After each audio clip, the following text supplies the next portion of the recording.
To know what's happening in West Yorkshire, be listening 5 o'clock this afternoon here at BBC Radio Leeds. Now, this time of year, back into November as we head into Christmas, can be a very lonely time for many people, especially so right now with lockdown restrictions in place.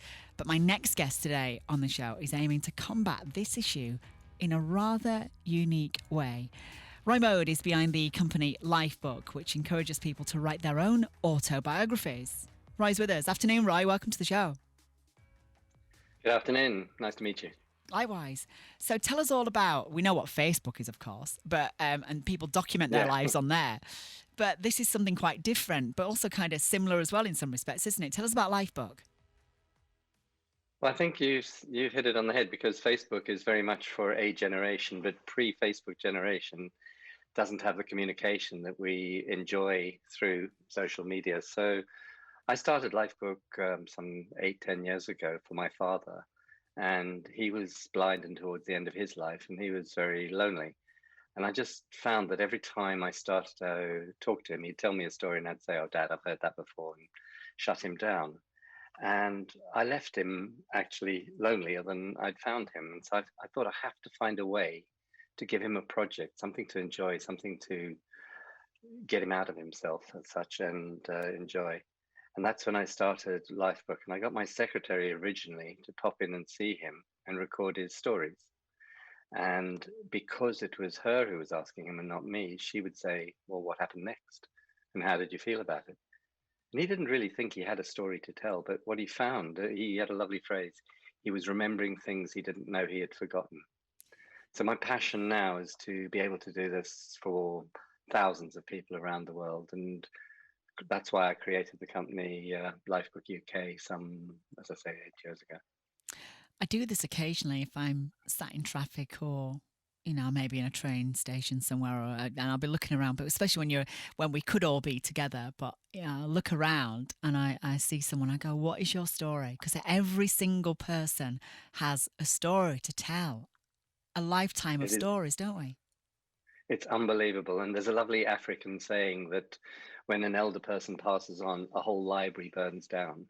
And if you think about that, you know, you've lost all of that content, all those memories, that box of photos in your granddad's bedroom or your mother's room, that will disappear forever and be worthless unless somebody writes down who was in the photo, when it was taken, and where it was. So it's really important. There's one of my favourite places is Brighton, and there's a place called Snooper's Paradise. It's like a little thrift shop.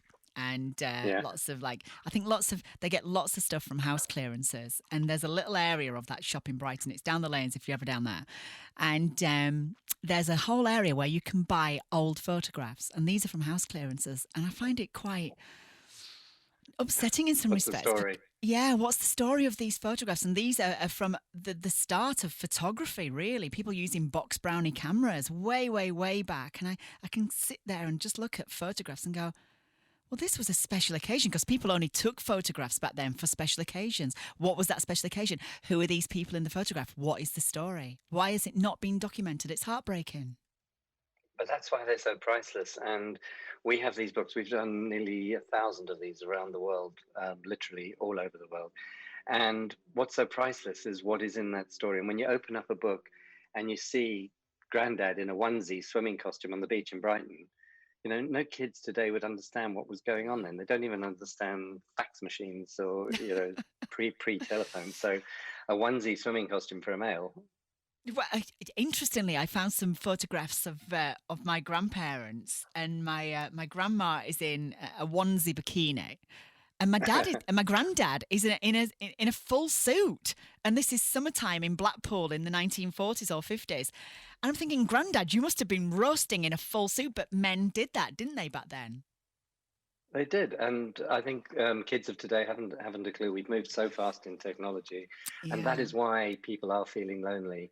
I do some presentations on inspiring your parents to give them a project, and that's what LifeBook UK is about, is to give them a project.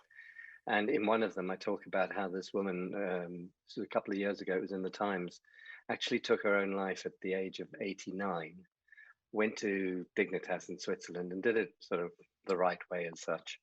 And there was nothing wrong with her. She was just bored. She was bored with technology, bored with the way we all sit on our phones and everything. And it's pretty bad. She got permission to do it. It's meant to for terminally ill people. But where are we in the world today if we can allow our elders to be that bored that they want to take their own life? And helping them to document their lives, because I think for a lot of elderly people, they wouldn't know where to start. Yes, they could sit and write it, but actually having someone to professionally put this together for future generations to cherish and love, and to also help future generations understand what it was like living in a certain period in time. This is what's so wonderful about LifeBook. Yeah, I think it's essential. Our company is the only company in the world that does this, where the experience is as important. And we have a human come and visit everybody.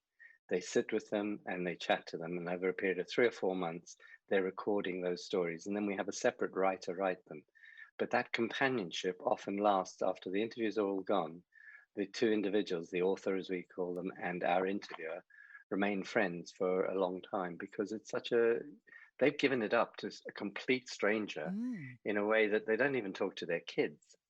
And it becomes a very close bond.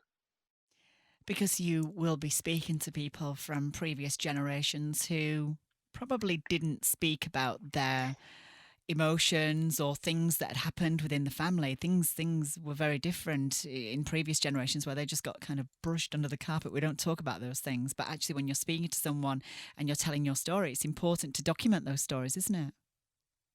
And they've hidden things, and generations were different, as you say. We had Yeah. one client, one of our first ones, was he had survivor's guilt because he survived Dunkirk when he was transferred out of his regiment the day before they were wiped out, and he'd never talked to his family about that. We're just doing one of a Dutch guy who's emigrated to America in 1942. He was gay with his partner. They emigrated there. And kids today haven't a clue what that's all about and how tough that was. And he's 90 now, and his partner's just passed away, and he wants to write his story. Everyone has got a story to tell. Roy Moed is with us this afternoon, and he's behind the company LifeBook, which encourages people to write their own autobiographies. And this could be an amazing Christmas present as well, couldn't it, for someone?